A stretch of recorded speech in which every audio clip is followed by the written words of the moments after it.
What is going on, guys? And today I want to talk about how the Denver Nuggets, who have this year's MVP Nikola Jokic on their team, who is the best offensive center in the NBA, and they actually have the youngest and the best young big three in the NBA, in the sense that out of all the teams that you could say who have young big threes, I'm not going to make a list. You could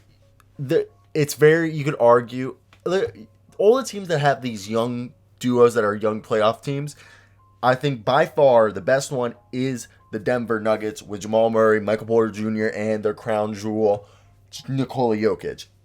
And the way, if you want to look at it, look, first off, look at this squad. Since the All-Star break, which has been about 15 games, Jokic is averaging 25 points a night. Michael Porter Jr. is averaging 21 points, 8.5 rebounds, assist a game, a block a game, and half a steal a game, and only turning over the ball once. Jamal Murray's out there dropping 20 points a night, getting 4 rebounds a game, dishing out 6 assists, getting 2 steals a night. Okay? And he's been balling. Will Barton, who I have really talked a lot of smack on, he's stepped up his game. He has 1.3 steals a game. And he has been straight up balling for them. He's really been great. I know his three-point shot hasn't been amazing, but he's been actually playing pretty decent since the All-Star break for them, being their fifth option behind the big three, Aaron Gordon. And Aaron Gordon, I'm not going to say he's been playing lights out. He's played 6 games for them, and his three-point shooting has not been there. And obviously, compared to his stats in Orlando, his stats are a little down.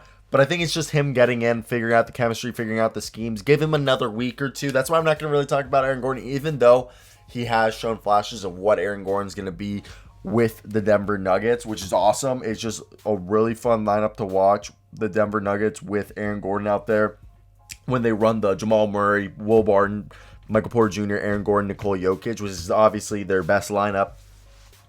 And I think this is a team that when Michael Porter Jr., he's cooking, he's looking like the star he's supposed to be. Jamal Murray's cooking. They don't have to freaking worry about Nikola Jokic doesn't have to do a huge carry job anymore like he had to do for the first half of the season, which is awesome. Makes him feel relaxed and not need to worry about dropping almost 30 points a night and being just perfect and averaging a triple-double. Lets Nikola Jokic chill, not need to play as many minutes, because he's actually only been playing 34 minutes a night since the All-Star break, and before that he was playing close to 36 minutes a night. I know that's only 2 minutes, but still, hey, give that man some breaks.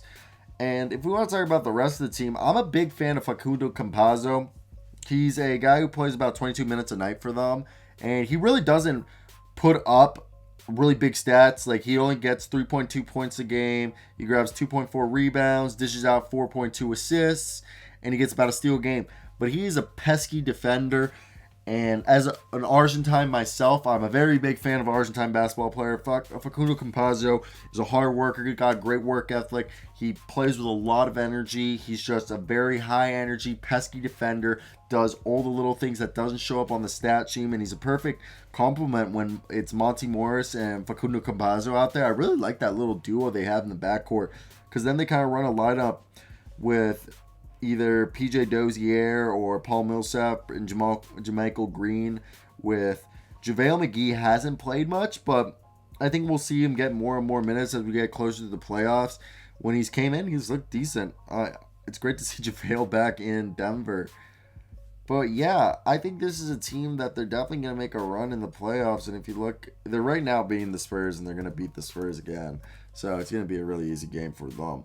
But honestly, I think this is a team that when you watch them, you're like, hell, yeah, this is a good basketball team.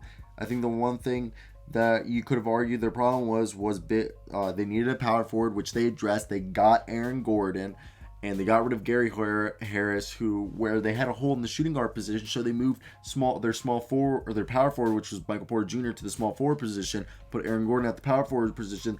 That lets Will Barton play the shooting guard position. No more hole at the shooting guard position, because PJ Dozier and Monty Morris and Facundo Campazzo all work the guard position, and PJ Dozier is more of a swing man. And it just all works out. So they played that hole really well. And I thought that was awesome in my opinion. And I think another thing that's cool is they brought in JaVale McGee, which their other problem was, hey, they kind of had no depth behind Nikola Jokic. They didn't have a big man. They didn't have a backup big man since our boy Mason Plumlee, not Miles Plumlee, Mason Plumlee left. So it's really smart that they addressed that hole, which was a hole that obviously needed to be addressed. And now they're looking really good going into the playoffs. I think they're with the Phoenix Suns as one of the more scarier NBA teams in this season. So I want to hear down below, what do you guys think of this team so far?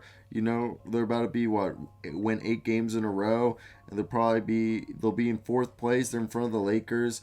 I really do think he's running away with the MVP this year. So let me hear your thoughts down below, guys. But that's it for me today, guys. Peace out.